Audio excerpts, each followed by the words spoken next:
In life, there are moments when a single word is capable of demolishing walls of silence built over years. It is 6:30 in the morning at the luxurious Palacio Real Hotel in Madrid. Carmen smooths her plain black uniform for the umpteenth time, a slight tremor in her hands as she meticulously arranges the breakfast cart. For 5 years, her routine has consisted of serving coffee to multimillionaires who treat her with the indifference of someone looking at a ghost. But today, a current of strange expectation runs through the air. In the presidential suite located on the 12th floor, the voice of a man in an impeccable suit cuts through the air, shouting orders in Dutch through his phone. His words filter through the walls like shards of glass. Carmen freezes in the hallway. She recognizes those phrases, echoes of a past she thought she had buried under lock and key forever. Vernietigd alles. Laat geen sporen achter. Destroy everything. Leave no trace. Her heart races. They are the same words that resonated 10 years ago in Amsterdam, the night her universe shattered. With visibly trembling hands, she knocks on the door. Room service. The door swings open abruptly. Before her materializes a man with icy blue eyes, perfectly styled blonde hair, and a smile that doesn't quite reach his gaze.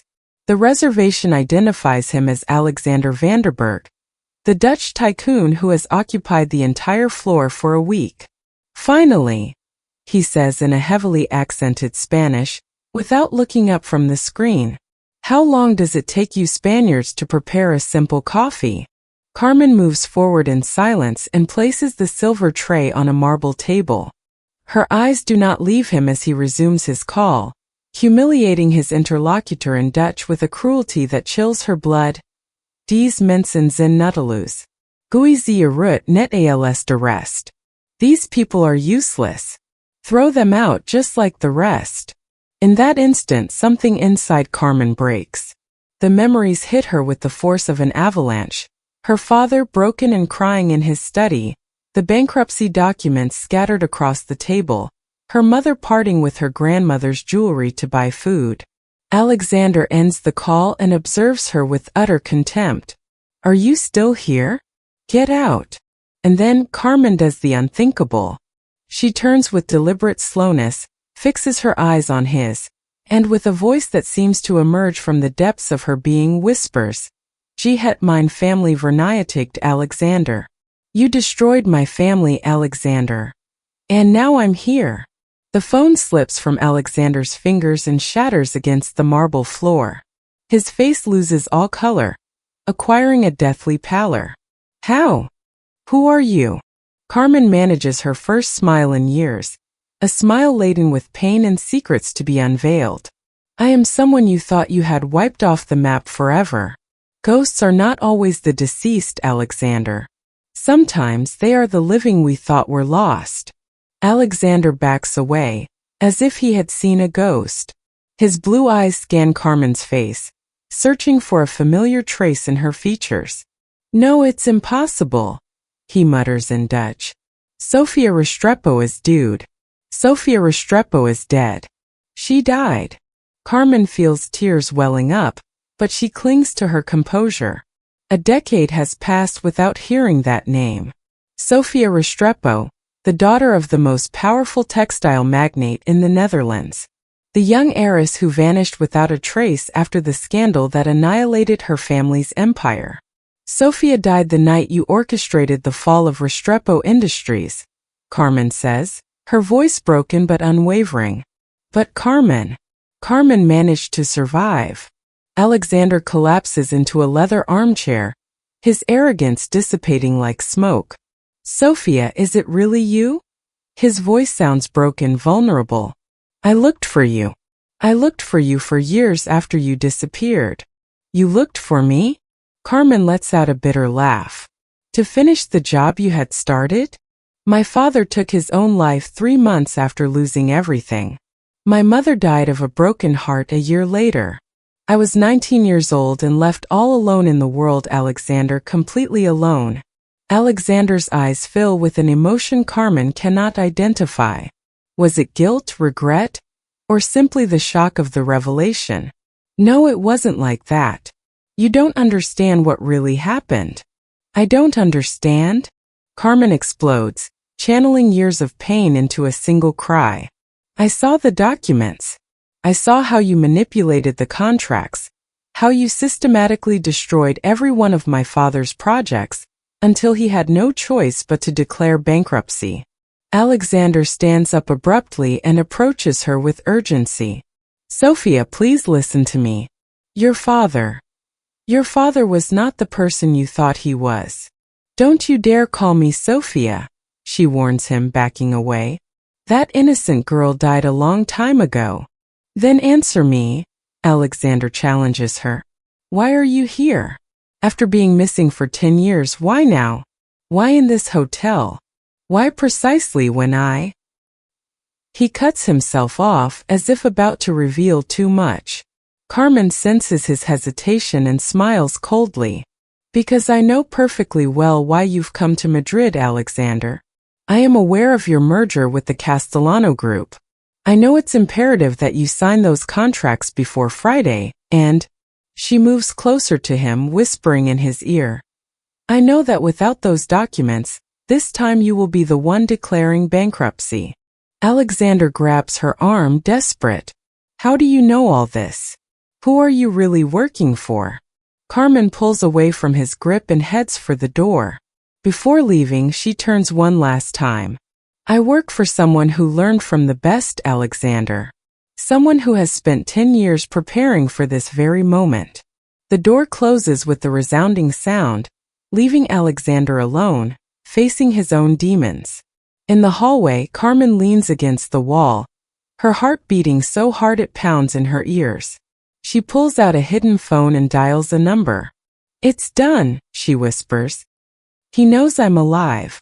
We're moving to phase 2. A distorted voice responds on the other end of the line. Perfect, Sophia. The time has come for Alexander Vanderberg to pay for all the damage he caused. Vengeance, they say, is a dish best served cold. But the truth is a flame that consumes everything. Carmen is unable to sleep. In her modest apartment in the heart of Malesana, memories assail her like insatiable specters. The family photographs, the little she could salvage from the disaster, lie scattered on the bed. Her father, smiling at the inauguration of his first factory. Her mother, in the tulip garden of their home in Amsterdam. And herself at 18, a face full of innocence and dreams. The phone vibrates. It's a message from Alexander. We need to talk. I know you don't believe me, but there are things about your father you don't know. Truths that could change everything. I'll wait for you at the hotel bar at 11 tonight. Please, Sophia. Please. Carmen squeezes the phone so hard her knuckles turn white. She had fantasized about this moment for 10 years, planning every gesture, every word.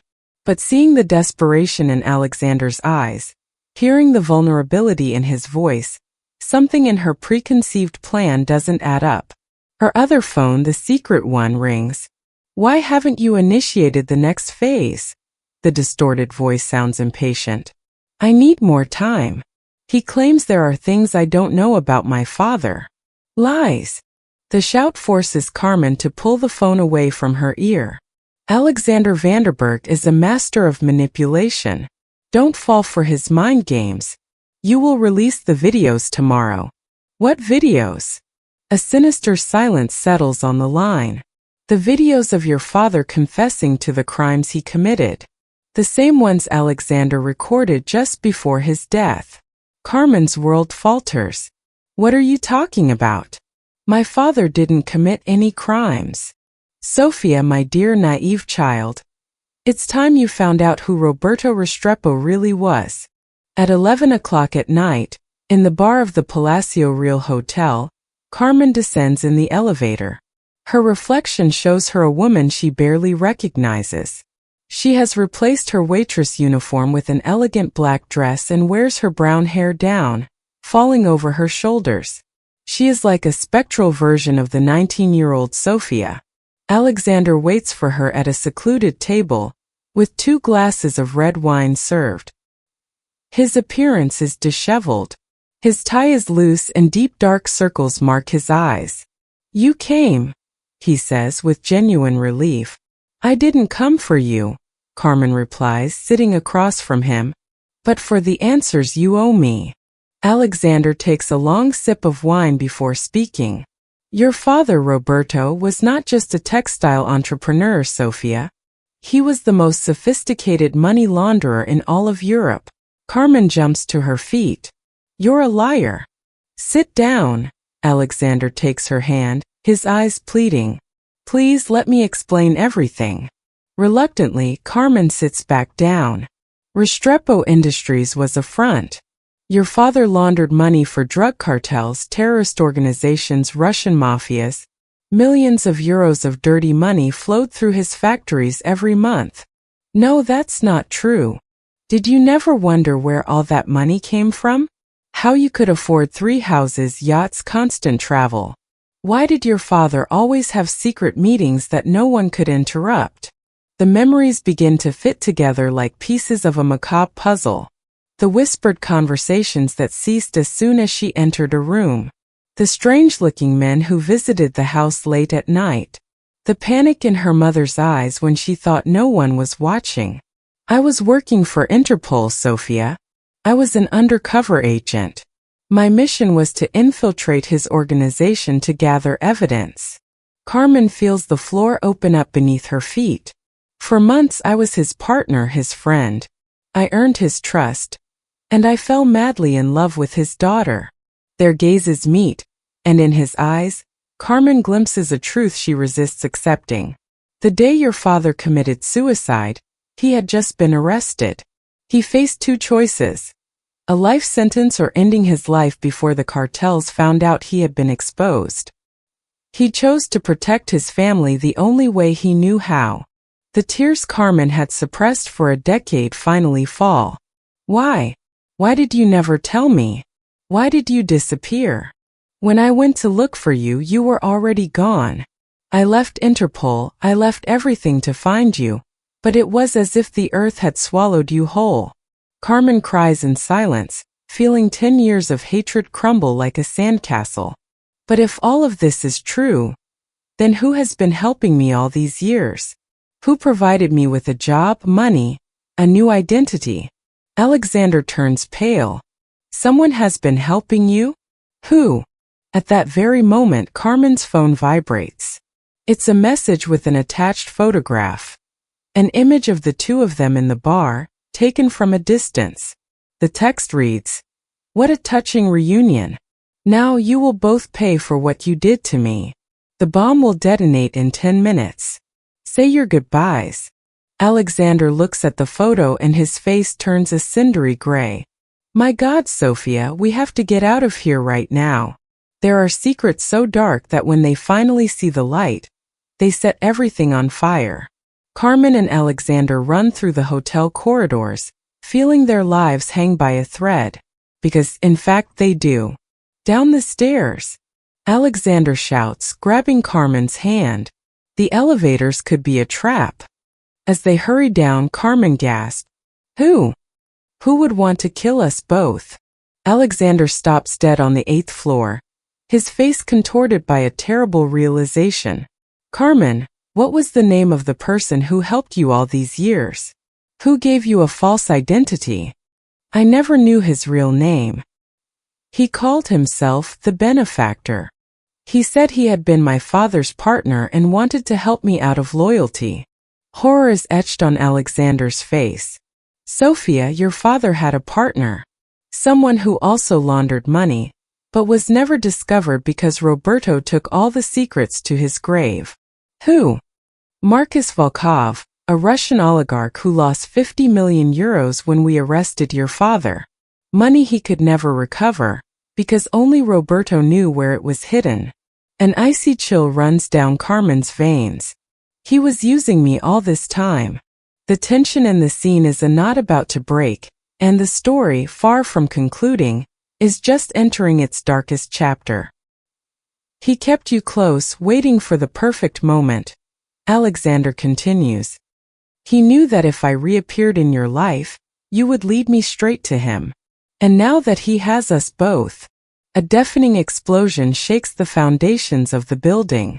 The lights flicker and the sound of shattering glass echoes from the upper floors. The presidential suite, says Alexander, grabbing Carmen's arm. Volkov doesn't want to kill us yet. He wants to scare us, to force us to go to him. Where could he be? If I know Marcus well, he'll be where it all began. In your old house in Amsterdam. He's waiting for us there. They manage to exit the hotel amidst a chaos of fire and police sirens. Panic has seized the guests evacuating the building. In the midst of the confusion, Carmen spots a familiar figure watching them from the opposite sidewalk. An older man with gray hair and eyes she recognizes from blurry video calls over the years. Marcus Volkov in person. He smiles and waves goodbye before disappearing into the crowd. Carmen's phone vibrates again. Very clever to escape. But this has only just begun, my dear children. I'll be waiting for you at home, at Sophia's real home. Herengracht 401 Amsterdam. You have 24 hours before the entire world press finds out that the Restrepo heiress, thought to be dead, is alive and working as a waitress. And Alexander, before Interpol finds out that their star ex-agent is collaborating with the fugitive. Tick-tock. Alexander and Carmen look at each other amidst the chaos, and the weight of the revelation falls on them like a tombstone. He planned everything, Carmen whispers. Every meeting, every job he offered me, every move I made. He knew everything. He handled me like a puppet for 10 years. And he used your pain to turn you into the perfect bait to catch me, Alexander adds, clenching his fists. But there's something Marcus doesn't know. What? Alexander pulls a different phone from his jacket. That I never really left Interpol. I just became a high-level undercover agent. And for these 10 years I have been tracking Marcus Volkov's every move, waiting for the perfect moment to catch him. Carmen looks at him, a mixture of surprise and something akin to admiration in her eyes. All this time, you've been working to capture him. No, Sophia. All this time I have been working to protect you, because I knew that, sooner or later, he would come for you. In the distance, the sirens continue their lament, but between the noise and the chaos, Carmen hears something else. The beat of her own heart, which is no longer pumping out of fear, but for something she hadn't felt in a decade, hope. Then let's go to Amsterdam, she says, her voice firm for the first time all night. It's time to finish what my father couldn't. Alexander smiles, and for an instant, Carmen sees in him the young man she fell in love with at 19. Together. There are places that hold the echoes of who we were, and upon returning to them, we are forced to confront our own ghosts. It is 6 in the morning in Amsterdam. The overnight flight from Madrid has passed in a dense silence, heavy with tension and unspoken memories. Carmen watches through the taxi window as they drive through the familiar streets of her childhood. The canals reflect the golden light of dawn, and for a fleeting moment, she can allow herself to pretend she is 19 again, returning home after a night of partying. But the illusion shatters upon arriving at Herengracht 401. Her former home, the 4-story mansion that was once her refuge, now casts a sinister shadow. Thick black curtains cover the windows. The garden, which her mother tended with care, is now withered and abandoned. Are you ready for this? Alexander asks, taking her trembling hand. Carmen nods, although the truth is she is not. No one can ever be truly ready to face the ghosts of their past. They ring the bell. The door opens by itself with no one appearing. Come in, my dear children. Marcus's voice echoes from inside the house. I have been waiting for this family reunion for a long time. The interior is exactly as Carmen remembered it, but covered in a fine patina of dust and nostalgia. The family portraits still hang on the walls, but now they seem to watch them with accusing eyes. Marcus Volkov awaits them in the main living room, sitting in Carmen's father's favorite armchair. He looks older than he appeared on the street. His hair is completely gray, but his eyes retain a coldness that freezes the blood. "Sophia, my dear," he says with a thick Russian accent. "You look so much like your mother. Beautiful and doomed." "What do you want, Marcus?" Carmen asks, keeping her voice steady despite feeling like prey before a predator. "What do I want?" Marcus laughs bitterly. "I want my 50 million euros. I want the 10 years of my life I've lost searching for them. I want." He pauses, looking at her with a disturbing intensity. "I want you to pay for your father's crimes." Alexander steps forward, placing himself between them to protect her. "Roberto's crimes have already been paid for, Marcus. With his own life." "No!" Marcus explodes, jumping to his feet. "Roberto took my secrets to the grave like a coward. He knew where every bank account, every deposit, every investment we made together was, and he chose to die rather than reveal it to me." Carmen feels the last pieces of the puzzle fall into place in her mind. "That's why you kept me alive all these years. You thought that, over time, I would remember something, that my father would have entrusted me with some information about the money. Your father adored you, Sophia, more than his own life. If he entrusted those secrets to anyone, it was to you. But I don't know anything." Carmen screams, frustration and fear mixing in her voice. "If I knew where your damn money was, do you think I would have spent the last 10 years working as a waitress?" Marcus smiles cruelly. "Oh, but you do know, my dear child. You just aren't aware of it yet." He pulls an old tape recorder from his jacket pocket. "Do you recognize this?" Carmen turns pale. It's the pink tape recorder her father gave her for her 18th birthday, the one she used to record her thoughts and teenage dreams. "I found it in your room the night you disappeared. And do you know what I discovered when I listened to the tapes?" He presses the play button. The voice of a 19-year-old Carmen, sweet and innocent, fills the room. "Dear audio diary. Dad took me to his secret study again, that place behind the mirror in the office where he keeps all the important papers. He says that one day I will be the guardian of all the family's secrets.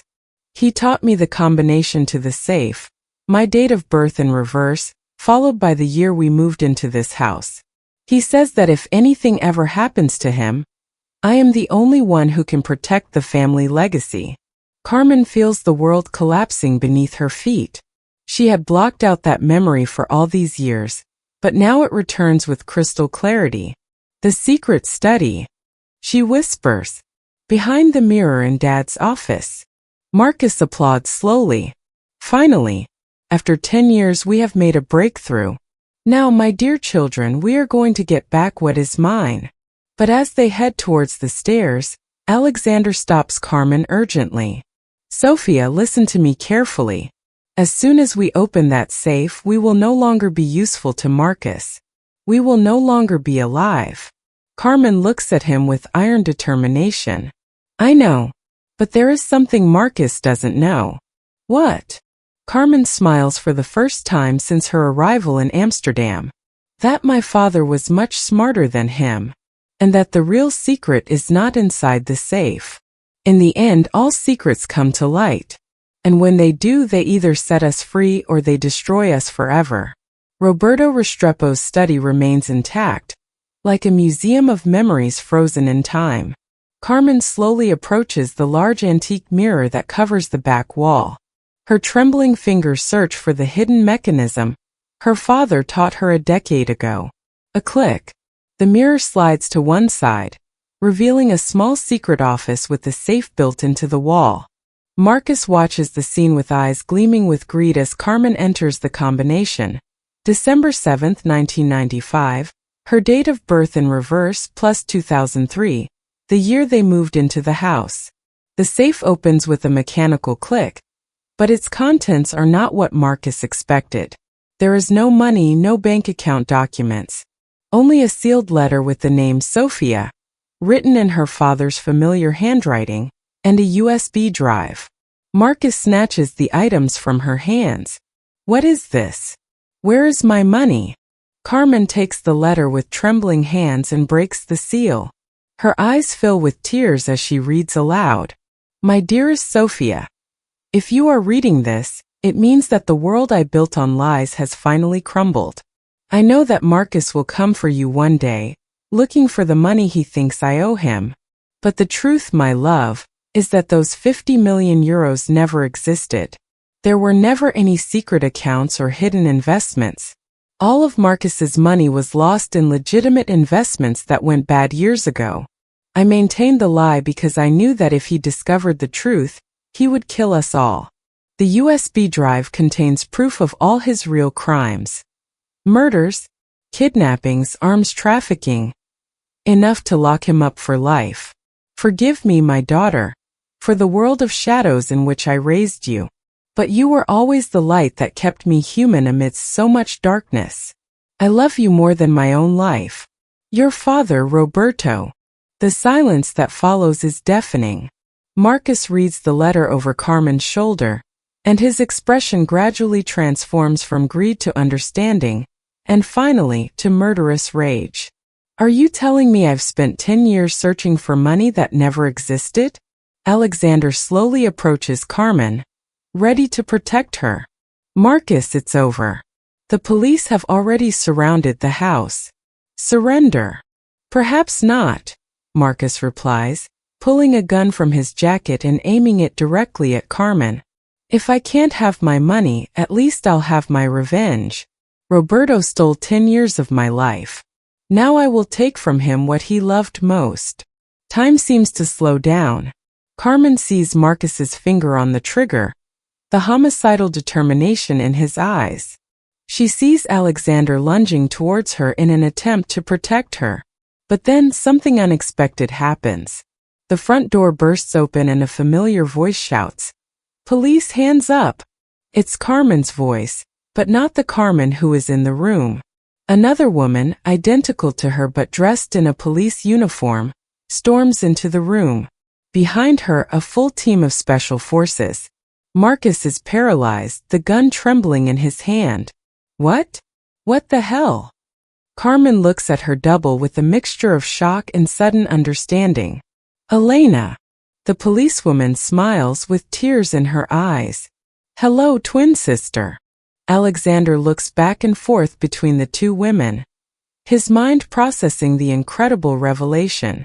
Twins. That's why I could never find you, Sophia. Because there were two of you. Elena explains quickly, without taking her eyes off Marcus. When Dad died, we separated to protect ourselves. I joined Interpol, following in Alexander's footsteps. Sophia disappeared to start a new life. We have been working together in secret for years, waiting for the perfect moment to catch Marcus. Carmen, or rather Sophia, smiles through her tears. All this time, when I thought I was alone, I was never really alone. Marcus, realizing he has been completely outmaneuvered, slowly lowers the gun. 10 years. It has all been an elaborate trap. 10 years of justice, Marcus, says Alexander, as the handcuffs close on the oligarch's wrists.